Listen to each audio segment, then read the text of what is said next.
Hello, नमस्कार। मैं doctor Mrityunjay आपके समक्ष मैं आज संत काव्य की प्रमुख विशेषताएं या कहें कि प्रवृत्तियां लेकर मैं उपस्थित हूं। हम देखते हैं कि भक्ति काल में चार धाराएं हैं। चार धाराओं में जो संत काव्य धारा है, जो निर्गुण काव्य धारा के अंतर्गत आता है, उसी में हम लोग देखते हैं कि संत काव्य की जो प्रमुख विशेषताएं हैं, क्या इनकी विशेषताएं हो सकती हैं। क्योंकि संत काव्य ताजमहल के भव्य भवन की तरह न रहकर सुरमय पर्वत श्रृंखलाओं के समान है। इसमें कलाकार की कला का प्रतिबिंब न होकर अनुभूति की सच्चाई और अभिव्यक्ति का वास्तविक रूप परिलक्षित होता है, जो समाज उत्थान के लिए पथ प्रदर्शक का कार्य करता है। तो संक्षिप्त रूप में संत काव्य की जो विशेषताएं हैं, उसमें हम लोग बातें करते हैं। हम लोग देखते हैं कि प्रमुख विशेषताएं क्या हो सकती है, क्या क्या विशेषताएं हैं। स्क्रीन में आपको दिख रहा है, जो इनकी लगभग 7 विशेषताओं को मैंने आपके सामने प्रस्तुत किया है। हम इसमें एक एक करके बातें करेंगे। यदि अभी तक आपने मेरे चैनल को सब्सक्राइब नहीं किया है तो सब्सक्राइब कर दें, ताकि आपको इस तरह के वीडियो सबसे पहले मिलेंगे। पहला है निर्गुण राम की उपासना। अब देखते हैं कि किस प्रकार से निराकार ब्रह्म की जो बातें करते हैं संत काव्य धारा में। अब देखेंगे कबीर का जो राम है वह दशरथ पुत्र का राम नहीं है, क्योंकि ये जो अजय अमर जो हैं, जो क्षीर सिंधु में जो निवास करने वाले जो विष्णु है, उनके राम नाम का जप करते हैं, जिनकी जाति, जिनके गोत्र, जिनके सगे संबंधी, जिनके माता पिता जो अजन्मा हो, उनका उनका ये स्मरण करते हैं। जो जन्म लेने वाले या सगे संबंधी जिनके हैं, उनको यह ईश्वर नहीं मानते, क्योंकि निर्गुण पंथियों ने दशरथ सुत राम को परम ब्रह्मा की संज्ञा न देकर बल्कि निराकार सर्वव्यापी ब्रह्मा को प्रतिपादित किया है। उपनिषदों की अद्वैत भावना से प्रभावित हैं, किंतु अब कहेंगे किस तरह से अद्वैत भावनाओं के अनुकूल ही इन्होंने वर्णन भी किया है।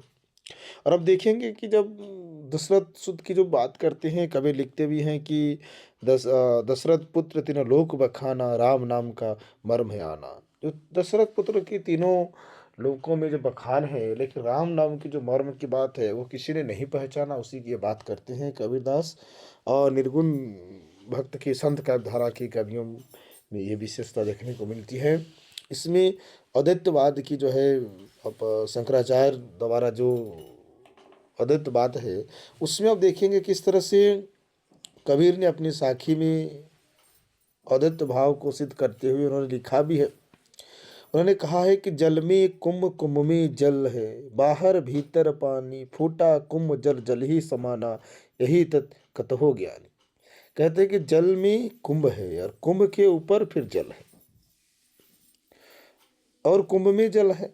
मतलब जल जहाँ है वहाँ कुंभ रखा हुआ है, कुंभ के अंदर भी जल है, बाहर भी पानी है, भीतर भी पानी है। जब फूटता है कुंभ तो जल जल में ही समाना है। तब इसी तथ्य को हे ज्ञानी, इसको तुम स्पष्ट करो, इसको बताओ कि क्या इसमें है। इसी प्रकार अब देखेंगे साखी में एक होता है, यह भी सिद्ध होता है कि कबीर के जो रहस्यवाद का मूल आधार है वो अद्वैतवादी चिंतन ही है। उसके द्वारा स्पष्ट होता है कि कबीर का जो ब्रह्म है वो निर्गुण निराकार ब्रह्म है। वो कहते हैं जाके मुंह माथा नहीं, नहीं रूप स्वरूप, भूपभास तो पात्रा ऐसा तत् अनुप। जिसकी अनुपम की बात ये करते हैं, निराकार ब्रह्म की बात करते हैं, जो अजय अमर हैं उनकी ये बात करते हैं। गुरु के प्रति श्रद्धा भाव देखेंगे, संत कवियों ने गुरु को ईश्वर से उच्च पद पर आसीन किया है और गुरु को ईश्वर से श्रेष्ठ मानने का काम किया है। और कबीर सदगुरु की बात करते हैं, सच्चे गुरु की बात करते हैं। इसमें ये लिखते भी हैं, गुरु गोविंद दो खड़े काके लागू पाए, बलिहारी गुरु आपने गोविंद दियो बताए। ये कहते भी हैं कि गुरु और गोविंद यदि दोनों खड़े हों तो सबसे पहले मैं किसका चरण स्पर्श करूं, क्योंकि ये कहते हैं कि मैं सबसे पहले ईश्वर को नहीं बल्कि गुरु का चरण स्पर्श करूं, क्योंकि गुरु ने ही मुझे ईश्वर का मार्ग दिखाया, ईश्वर है ये बतलाया है, ये सिखाया है। वहीं कबीर ने गुरुदेव के अंग में ही उन्होंने लिखा है, अब साखी में देखेंगे, सदगुरु की महिमा अनंत अनंत किया उपगार, लोचन अनंत उघाड़िया अनंत दिखावन हार। जो कहते हैं कि सदगुरु की महिमा अनंत है, क्योंकि उन्होंने ही इस अनंत को का जो अनंत मुझ पर जो है अनेक उपकार करने का काम किया है, असंख्य उपकार करने का काम किया है। उन्होंने मेरी लोचन को, मेरे आँखों को खोलने का काम उन्होंने किया, इस अनंत को दिखाने का काम किया है। उघाड़िया जिसको कहते हैं, इस अनंत को दिखाने का काम किया है। अनंत दिखावनहार, मेरी आँखों में के पर्दे को खोलने का काम किया है, कह सकते हैं, अर्थात अंधकार से प्रकाश की ओर ले जाने का काम किया है और इस संसार के सामने प्रस्तुत करने का काम किया है। कबीर गुरु के प्रति श्रद्धा भाव रखते हैं, लेकिन सदगुरु की बात करते हैं, सच्चे गुरु की बात करते हैं, न कि जो महामूर्ख जो गुरु है उसकी वो प्रशंसा नहीं करते हैं। इसके विरोध में गुरुदेव के अंग में ही देखेंगे आप, वो लिखते हैं कि जाका गुरु अंधड़ा चेला खरा निरंत, अंधे अंधा ठेलिया दुयो कुप पड़न। तो किस तरह से जिसका गुरु अंधा होता है उसका चेला महामूर्ख होता है, दोनों एक दूसरे को धक्का देते हैं और वो कुआं में गिर पड़ते हैं। इसलिए ऐसे गुरु के प्रति ये श्रद्धा भाव नहीं रखते हैं, ऐसे गुरु के प्रति उनका सम्मान नहीं है, ऐसे गुरु के प्रति उनका आदर नहीं है। इसलिए जो गुरु के प्रति जो श्रद्धा भाव देते हैं वो सच्चे गुरु सदगुरु की बात कबीर करते हैं, और ये संत कविधारा के कवियों के द्वारा भी उससे ही गुरु के प्रति श्रद्धा भाव आपको देखने को मिलेंगे। जाति प्रथा के प्रति विद्रोह का जो भावना है, क्योंकि संत कवि में जाति पाति की कट्टर विरोधी थी, क्योंकि उच्च वर्ग विशेषकर ब्राह्मण समाज को लक्ष्य करके इन कवियों ने आक्रोश व्यक्त किया है, क्योंकि अवतारवाद में आस्था नहीं रखते थे। इसी कारण से ये भी कहा जाता है कि आप देखेंगे उस समय किस तरह से छुआछूत जो था, जाति पातियों का जो भेदभाव था समाज में खूब चल रहा था। इसलिए ये जाति पाति का जो है खूब विरोध करते हैं, क्योंकि यहाँ कहते भी हैं कि जाति पाति पूछे नहीं कोई, हरि को भजे सो हरि का होई। रही जाति पाति का खंडन करते हुए विरोध की भावना में ही अब देखेंगे कबीर लिखते भी हैं, ऊंचे कुल का जन्मिया करनी उच्च न होए, सुबरन कलश सुरा भरा साधु निंदित सोई। अर्थात आप कह सकते हैं उच्च कुल में उत्पन्न होने से कोई ऊंचा नहीं होता, अर्थात बड़ा नहीं होता है, बल्कि उसके कर्म से वो उच्च पद पर आसीन होता है। आप यहाँ देखेंगे किस तरह से जाति पाति के विरोध की भावना में ही हम कहें कि समाज में किस तरह से जो ये हीन दृष्टिकोण है, क्योंकि कबीर ये भी लिखते उसके पद में, जाति न पूछो साध की, पूछ लीजिए ज्ञान, मोल करो तलवार की, पढ़ा रहा तहान दो मयान। तो इसलिए कहते हैं कि जाति, साधु की जाति नहीं पूछी जाती है, वो जिस भी जाति की हो, जहाँ से भी आपको ज्ञान मिलता हो, आपको ज्ञान प्राप्ति करने की आवश्यकता है, क्योंकि आपको जाति पूछकर ज्ञान प्राप्ति करने की आवश्यकता नहीं है। और ये भी देखना है किस तरह से कहते हैं तलवार जो है, तलवार तेज धार है या नहीं इसकी प्रशंसा करनी चाहिए, वो म्यान कितनी सुंदर है या असुंदर है उस पर आपको नहीं जाना चाहिए, बल्कि आपको तलवार की उस धार की ओर देखना चाहिए, उस ओर आपको ध्यान देने की आवश्यकता है। इसमें और भी आप देखेंगे जो जाति पाति के प्रति जो विद्रोह का जो भावना है, ब्राह्मण को फटकारने का काम वो करते हैं, तो ये दो चार आपके लिए बहुत है। फिर हम लोग देखते हैं कि नाम स्मरण का महत्व, जो निर्गुण मार्गी संत कवि हैं उन कवियों ने सगुण भक्त कवियों के समान नाम स्मरण को अपनी विशिष्ट साधना का अंग स्वीकार किया है। सुमिरो सो मन लाए जैसे नाद कुरंग। लेकिन ये किस तरह से देखे कि इसमें जो प्रदर्शन वृत्ति का कोई स्थान नहीं है, जिसने कहने कि कवि ने लिखा है, भक्ति भजन हरि नाम है, दूजा दुख अपार, मनसा वचना कर्मना कबीर सुमिरन सार। क्योंकि किस तरह से जो भक्ति के भजन में हरि नाम है दूजा, जो हरि को नाम के समान। दुख अपार, जो दुख जो हमारे सामने मनसा वचन कर्मणा, मन से वचन से कर्म से जो कबीर कहते हैं ईश्वर का जो शरण करता है उसी का दुख जो है दूर होता है। इस तरह की बातें कबीर यहाँ करते हैं। जीवात्मा की व्याकुलता, तो यह जीवात्मा की व्याकुलता में आप देखेंगे कि संत काव्य धाराओं में कबीर की यदि हम बात करें तो कबीर किस तरह से अपने आप को स्त्री और ईश्वर को पुरुष मानकर जो है ईश्वर की भक्ति करते हैं और आत्मा का जो है परमात्मा के समय का मिलन की आस रखते हैं। इसलिए जीवात्मा की व्याकुलता, जो आत्मा है परमात्मा से मिलने के लिए किस तरह से व्याकुल रहते हैं, क्योंकि विरह के उन्माद में विभर यह आत्मा दिन रात रोदन करती रहती है। पपियों की करुण पुकार सुनकर आकाश जल वृष्टि कर देता है, परंतु यह आत्मा सदैव अतृप्त रहती है। जब तक पीयूष शब्द न सुनाई पड़े उसको आशा की किरण दिखाई नहीं देती है। यही विराग्नि प्रेम की उत्कृष्ट सीमा है। जैसे कबीर ने आप देखेंगे कहता है, अखड़ियाँ प्रेम कसैयाँ लागो जानी दुखड़ियाँ, साईं अपनी कारी रोई रही रतड़ियाँ। तो किस प्रकार जो रात रात जो है रोने का काम यहाँ करती हैं। लेकिन यहाँ मैं आपको एक सुनाना चाहता हूँ, और ये भी कहते हैं यहाँ पे लिखते हैं कबीर की प्रिय के वियोग में प्रियतम का हृदय किस तरह से छटपटाता है। तलपे बिन बालम मोर जीवा, दिन नहीं चैन रात नहीं निंदिया, तलप तलप की भोर किया। किस तरह से वो तड़प तड़प के जो है भोर करता है, इस पर जो है कबीर लिखते हैं। और यहाँ पे देखेंगे आप कहते हैं उस पद में भी आप देखेंगे, दुल्हनी गावे मंगलाचार मेरे घर आए राजा राम भरतार।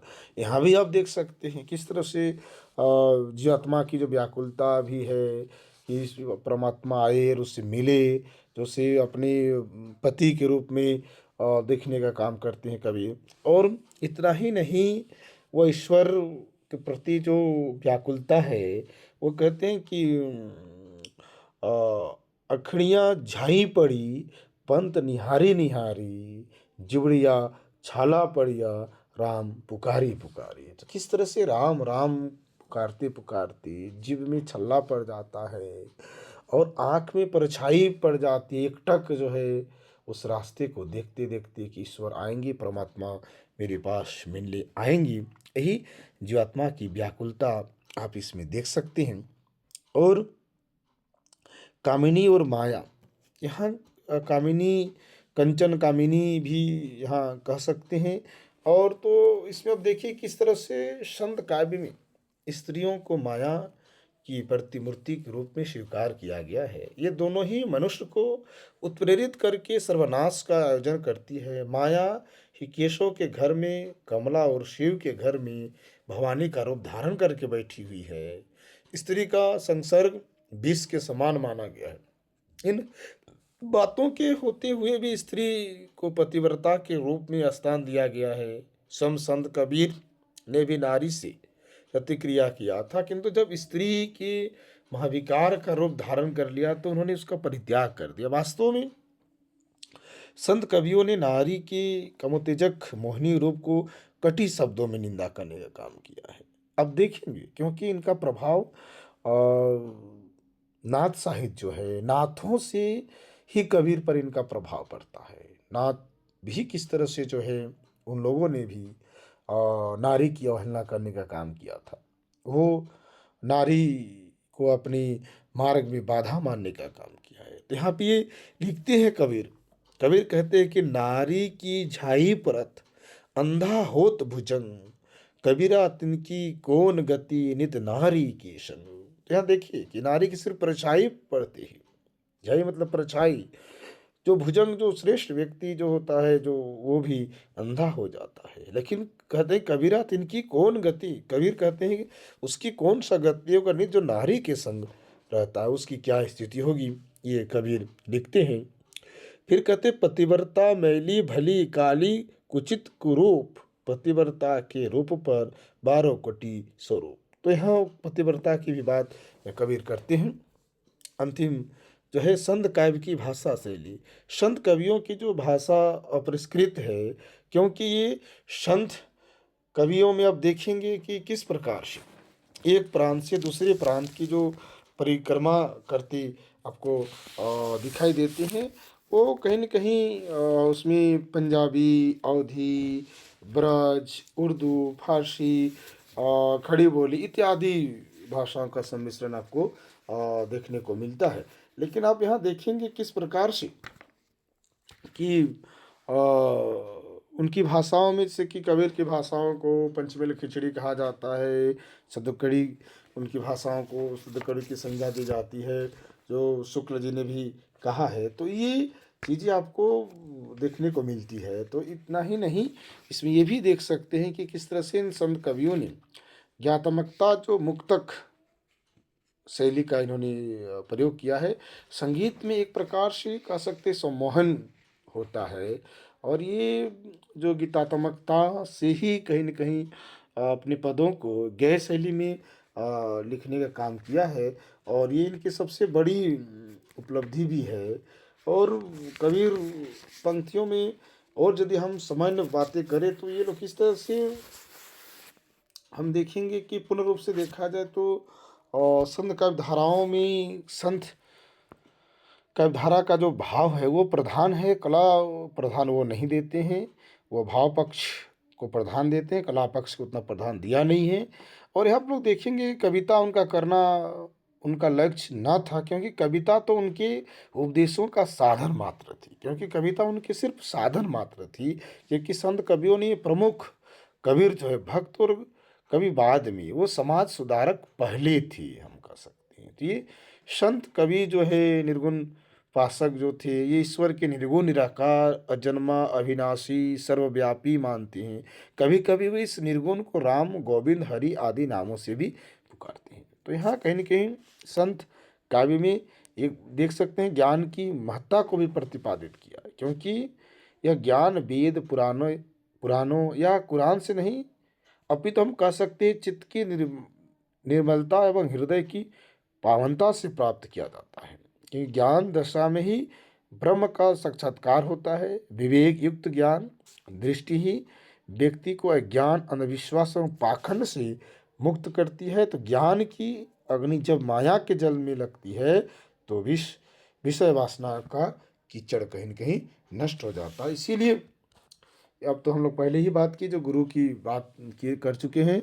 और यहाँ कहीं न कहीं संत कवियों ने जो बाह्य आडंबर जो है, दिखावापन जो है, उसका भी यहाँ खंडन किया गया है। मूर्ति पूजा, तीर्थाटन, व्रत, रोजा, नमाज इत्यादि पर वो विश्वास नहीं करते थे। हिंदू मुसलमानों दोनों को भी उन्होंने उनके अंधविश्वास और रूढ़ियों या धर्मों पर जो फटकारने का काम किया है। वो सामान्यतः सत्य, अहिंसा, प्रेम, करुणा, स्वयं सदाचार को मानव के लिए आवश्यक मानते थे। तो इस प्रकार से आप देखेंगे कि कबीर जो है वह एक श्रेष्ठ संत काव्य धारा में आप लोग देखेंगे। और उनकी वाणी को आचार्य हजारे प्रसाद द्विवेदी ने जो कबीर को वाणी का डिक्टेटर तक कह दिया है। और आचार्य रामचंद्र शुक्ल ने जो सदुक्कड़ी भाषा या पंचमेल खिचड़ी उनकी भाषा को कहा है। तो इस प्रकार से आप देखेंगे कि संत काव्य धारा की प्रमुख विशेषताएं है। धन्यवाद।